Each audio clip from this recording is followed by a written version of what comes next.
Kali ini saya akan menjelaskan tentang penggunaan Microsoft Office Word 2013. Baik, saya akan buka terlebih dahulu. Oke, jadi seperti ini tampilan awal Microsoft Office Word 2013. Untuk membuat dokumen baru, kita klik blank dokumen.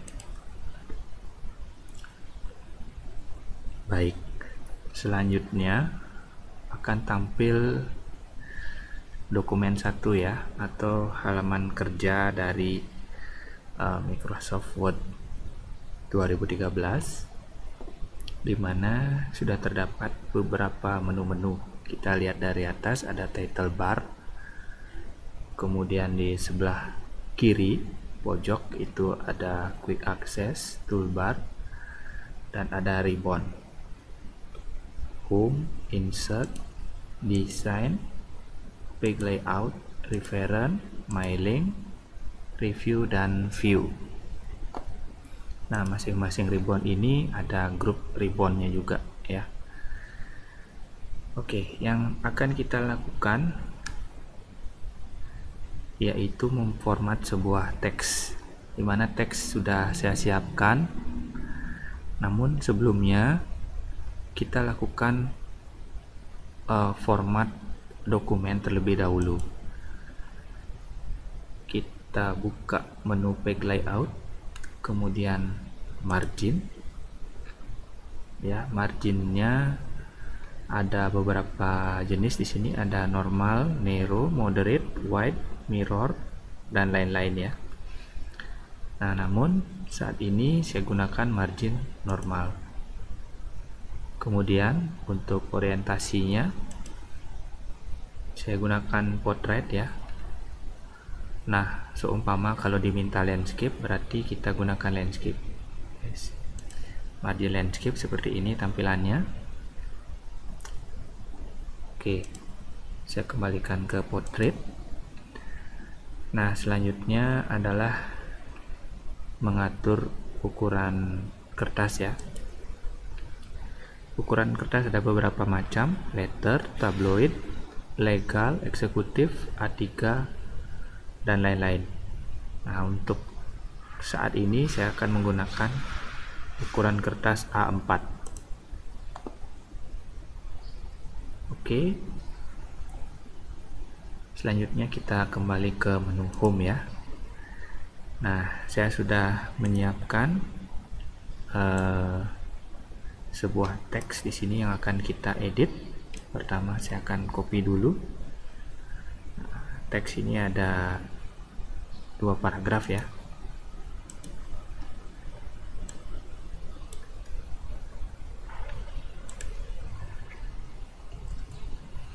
Baik, saya paste di sini.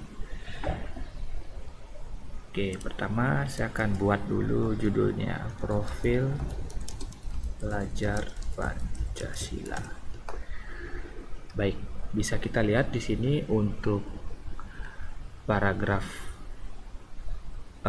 dari profil pelajar Pancasila masih menggunakan align left ya, atau peretaan paragraf di sebelah kiri. Nah, selanjutnya kita akan mulai merapikan paragraf ini, mulai dari mengatur posisi judul ya. Nah, untuk posisi judul saya gunakan line-nya center ya, biar judulnya ada di tengah-tengah. Kemudian untuk judul juga saya cetak tebal ya, dengan menggunakan menu bold.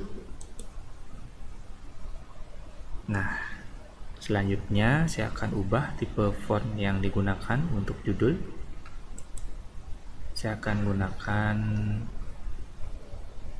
Arial ya, dan size-nya juga saya rubah menjadi 12. Nah, menu-menu tadi yang saya gunakan adalah menu bold, kemudian font, kemudian font size.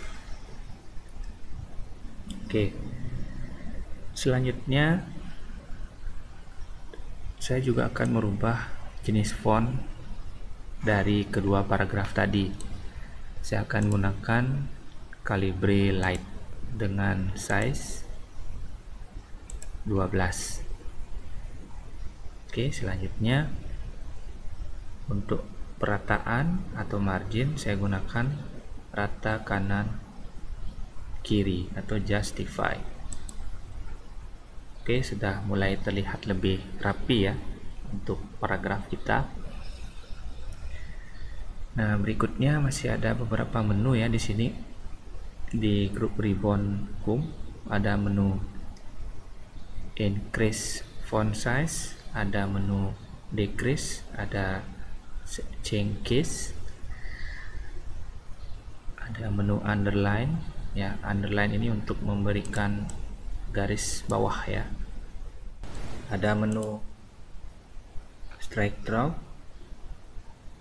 subscript, kemudian ada superscript ya. Nah, kalau strike through ini digunakan untuk memberikan garis di tengah kata ya, bisa dibilang mencoret kata tersebut ya, kata yang diblok. Nah, jadi masing-masing menu ini ada shortcut atau tombol pintasan yang bisa kita gunakan pada keyboard. Contoh, untuk membuat paragraf atau tulisan atau teks ini dicetak tebal, kita bisa menekan tombol Ctrl dan tombol B pada keyboard secara berbarengan, atau begitu pula dengan perintah underline ya. Misalnya belajar Pancasila, saya blok, kemudian saya tekan Ctrl dan U, dia akan berisi garis bawah.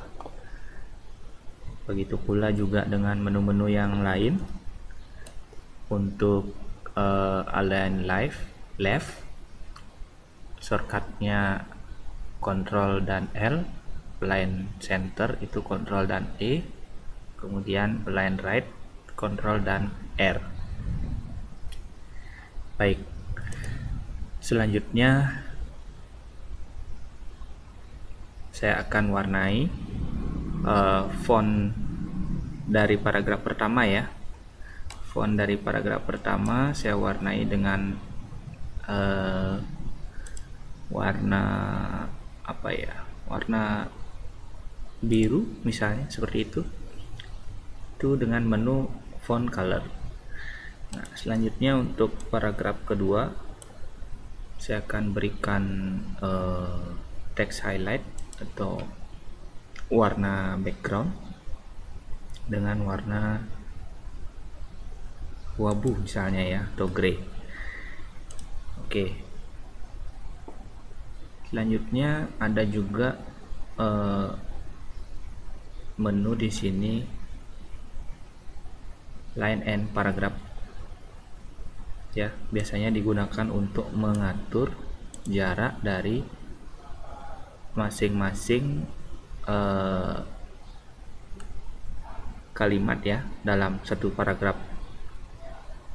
Misalnya kalimat pertama diatur jaraknya dengan kalimat kedua ya. Nah, di sini yang akan saya atur adalah kedua paragraf ini. Jadi saya akan buat jaraknya adalah 1,5 spasi.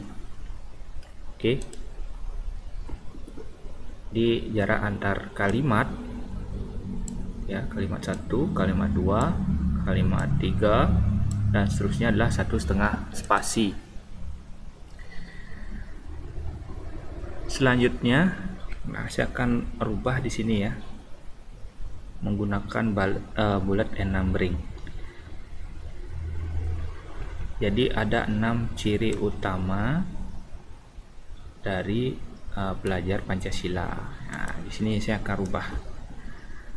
Jadi kita akan gunakan numbering terlebih dahulu. Oke, 1 beriman, 2 bertakwa, 3 berkebinekaan global, 4 bergotong royong ya, 5 mandiri, bernalar kritis dan kreatif. Nah, ini sudah menggunakan numbering.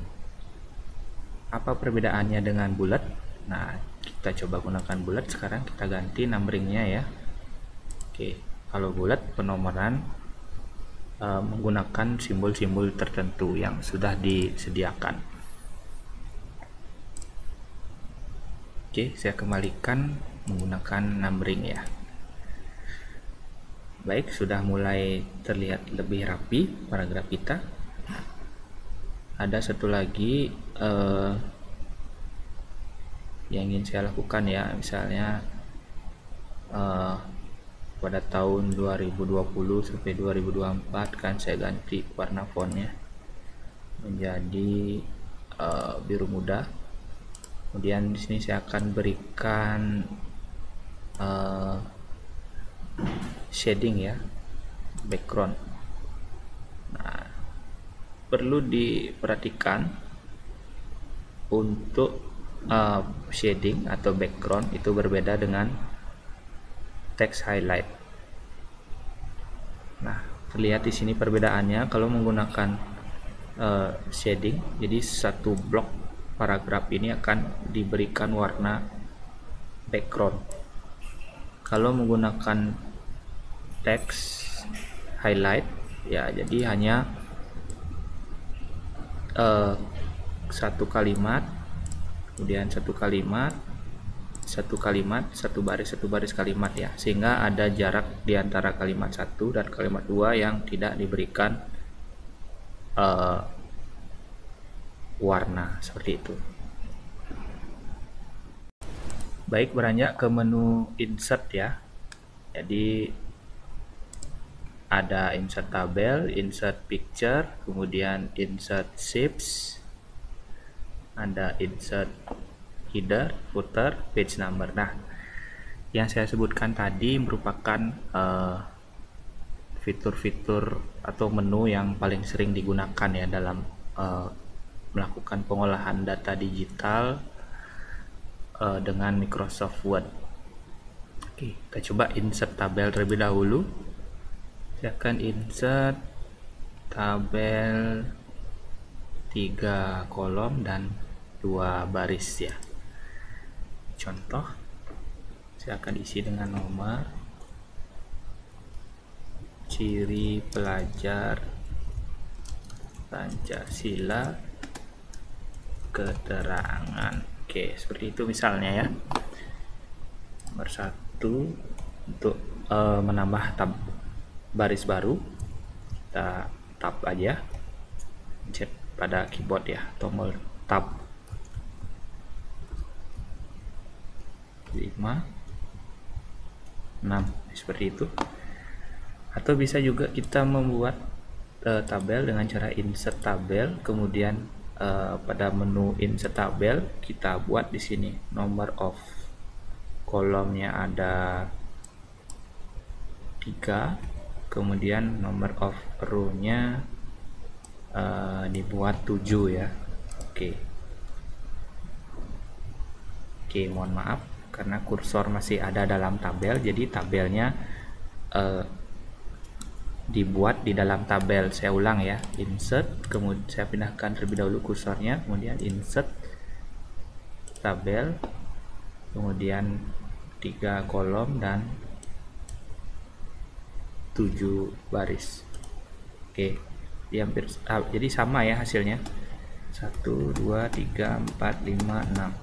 Oke, ingat yang arahnya horizontal atau ke samping itu adalah kolom, yang arahnya ke bawah atau vertikal merupakan baris ya. Ini baris pertama, baris kedua, baris ketiga, baris keempat, kelima, keenam, ketujuh. Kolom pertama, kolom kedua, dan kolom ketiga. Nah, jika ingin menghapus tabel, kita bisa blok tabelnya, kemudian pada keyboard tekan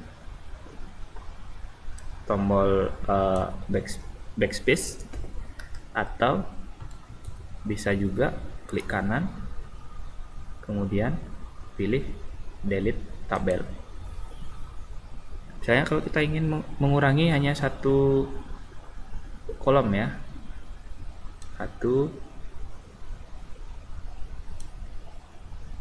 mohon maaf, baris terakhir ya yang akan saya hapus, bukan kolom, baris terakhir. Nah, tinggal di delete cell, kemudian delete ini ya, delete entire row. Oke, kita akan mempunyai tabel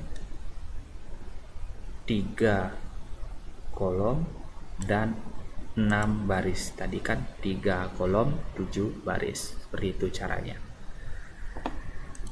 Oke, selanjutnya insert picture. Nah, biasanya dalam pengolahan dokumen atau data digital pasti kita selalu menggunakan gambar-gambar biar lebih menarik.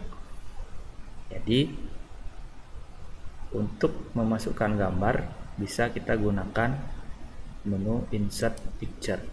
Nah, contoh di sini saya pilih dari laptop saya ada sebuah gambar seperti ini ya. Di ukuran gambar bisa diatur sedemikian rupa sesuaikan dengan keinginan. Baik ya, yang sudah kita lakukan mengatur tipe dan size font, kemudian penggunaan bold, italic, underline. Yang ketiga, ubah warna font, mengatur perataan paragraf, kemudian insert gambar, insert tabel. Oke, untuk video kali ini saya rasa cukup sekian. Untuk penjelasan menu-menu berikutnya akan saya upload pada video berikutnya. Terima kasih.